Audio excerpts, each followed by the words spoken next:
Most beginners who start investing in 2026 will lose money, not because investing doesn't work, but because of behavior. In 2026, investing will look easier than ever. AI stock picks, influencer portfolios, daily market predictions delivered instantly to your phone. But easy access does not mean smart decisions. Some beginners chase what's hot. They buy what's trending. They follow momentum because it feels safer to follow the crowd. Then panic when it drops and sell at the worst possible moment. Others do the opposite. They wait for the perfect time. They wait for a crash. They wait to feel confident. They tell themselves they'll start when they understand more.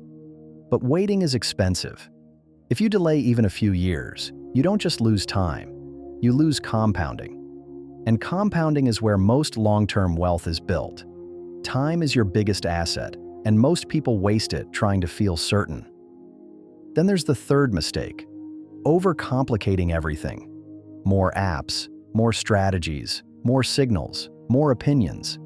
But wealth is usually built on simple systems repeated consistently. Start early. Stay consistent. Avoid emotional decisions. That sounds boring. And that's exactly the point. The market does not punish beginners. It punishes inconsistency. If you avoid those mistakes in 2026, you don't need to be smarter than everyone else. You just need discipline. And that already puts you ahead of most people.